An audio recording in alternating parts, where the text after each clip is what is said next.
Hello everyone. Today we will study about the cerebrum. This is a specimen of mid-sagittal section of the cerebrum. So you can see this is the cerebrum and this is the cerebellum.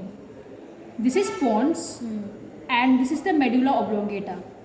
So today we will study about the sulcus and the gyrus present in the cerebrum. So in the cerebrum, we have three surfaces, three borders and three poles. This is the superolateral surface of the cerebrum. This is the medial surface of the cerebrum. And this is the inferior surface of the cerebrum. The inferior surface is further divided into two parts, the orbital surface and the tentorial surface. The tentorial surface of the cerebrum, it forms the superior relation with the cerebellum. And it has three borders. This is the superomedial border. The superomedial border, it separates the medial surface from the superolateral surface. This is the inferior border. The inferior border separates the superolateral surface and the inferior surface. And this is the medial border of the cerebrum. The medial border, it separates the inferior surface from the medial surface. So we have three poles. On the anterior side, we have a rounded pole. This forms the frontal pole. And on the posterior side, we have a pointed pole. This is the occipital pole.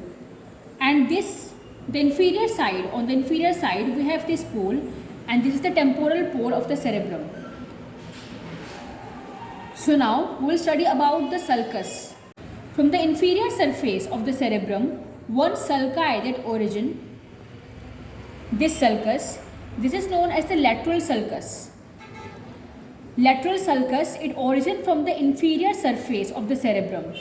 This lateral sulcus, it cuts the inferior border and enters into the superolateral surface.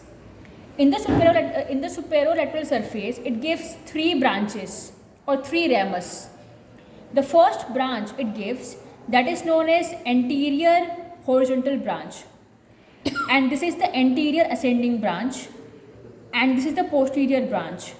So I repeat again, the anterior horizontal branch, the anterior ascending branch and the posterior branch.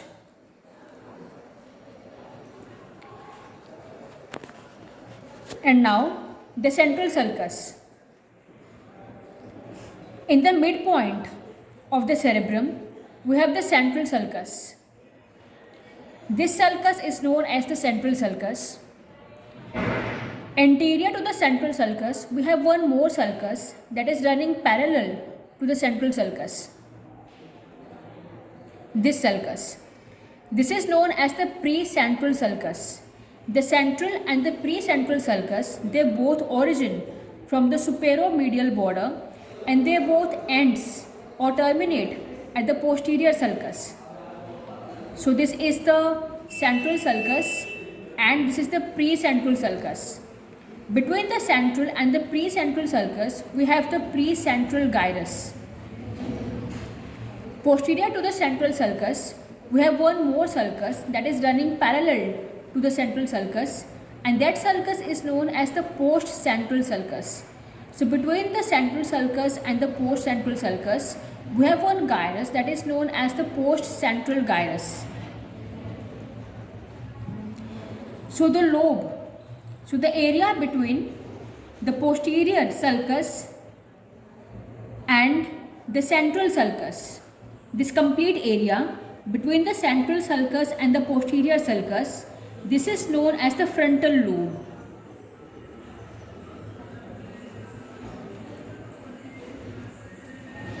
In the frontal lobe, we have two more sulcus, two horizontal sulcus, one superior frontal sulcus and one inferior frontal sulcus. These two superior and inferior frontal sulci, they are dividing the frontal lobe into three areas: superior frontal gyrus, middle frontal gyrus, and the inferior frontal gyrus. The inferior frontal gyrus is further divided into three areas by the rami of the lateral sulcus, that is posterior and anterior ascending and anterior horizontal. These three rami of the lateral sulcus, they are further dividing the inferior part of the inferior lobe of the frontal lobe into three areas, and they are this area is known as pars orbitalis.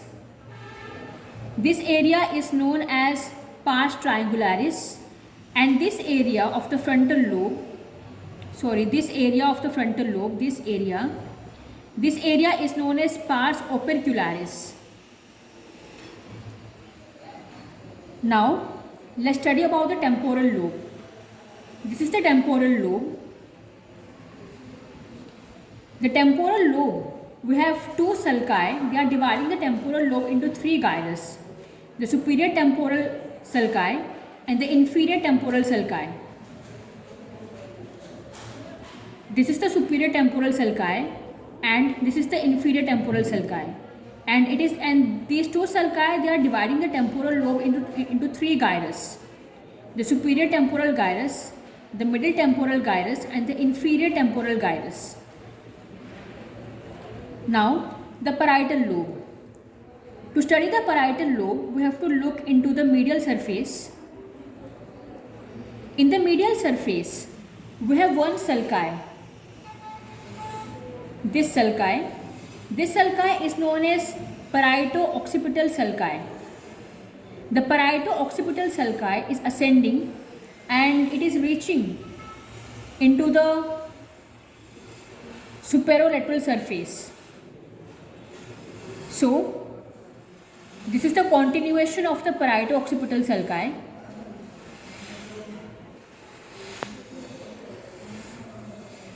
And in the occipital lobe, we have one occipital notch. This is the occipital notch.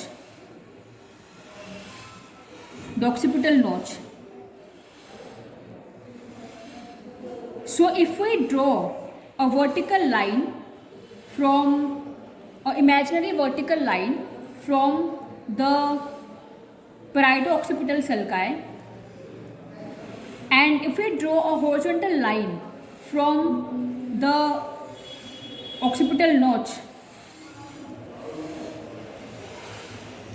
then we can see the three lobes.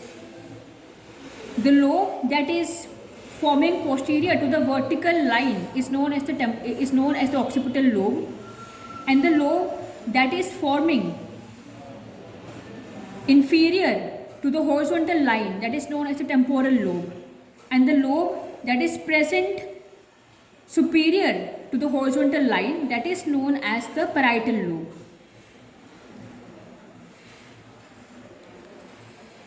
So this forms the occipital lobe, this is the temporal lobe, and this is the parietal lobe.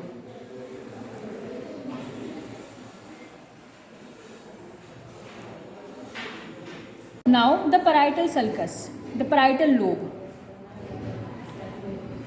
So this is the parietal lobe. In the parietal lobe, we have the intraparietal sulcus. The intraparietal sulcus is the continuation of the parieto-occipital sulcus. This intraparietal sulcus, it is dividing the parietal lobe into two parts: the superior parietal lobe and the inferior parietal lobe. So this remaining area is known as the occipital lobe. Now the inferior lobe of the cerebellum. This is the inferior lobe of the cerebellum. In the inferior lobe, we have two areas: the orbital area and the tentorial area. In the orbital area, we can see there are two sulci. They are dividing the orbital area into three areas, into three gyrus. The superior orbital sulci and the inferior orbital sulci. And these two sulci are dividing the orbital lobe into three lobes: the superior orbital lobe, the middle orbital lobe, and the inferior orbital lobe. The inferior orbital lobe is also known as the rectus. And now the tentorial part of the inferior lobe, of the inferior surface. In the tentorial part of the inferior surface, we have two sulcus. The lateral inferior sulcus and the middle or the central inferior sulcus. This middle or the central inferior sulcus is also known as the collateral sulcus. So inferior to the collateral sulcus, we can see this area. This is known as the hippocampus area, the area for the hippocampus. And this rounded structure or the arch that is forming in the hippocampus area, this is known as the oncus. Now let's study about the middle area or the middle surface.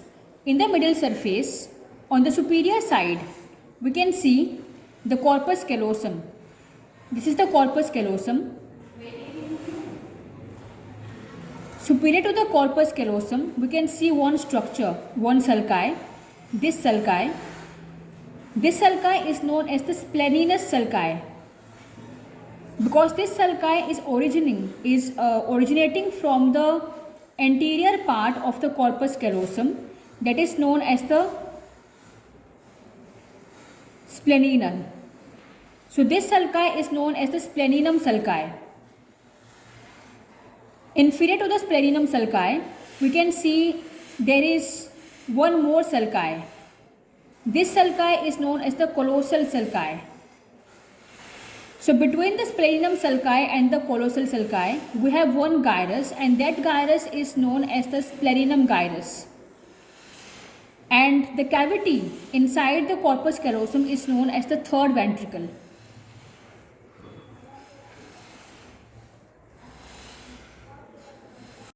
In the medial surface, as we have studied before, that this sulci is known as the paraoccipital sulci. In front of the paraoccipital sulci, in the posterior front of the paraoccipital sulci, we have one more sulci that is known as the calcarine sulci. This sulci is known as the calcarine sulci. And between the paraoccipital sulci and the calcarine sulci, the area that is present is known as the cuneus. So, anterior to the paraoccipital sulci, this area is known as the precuneus area. So, thank you so much.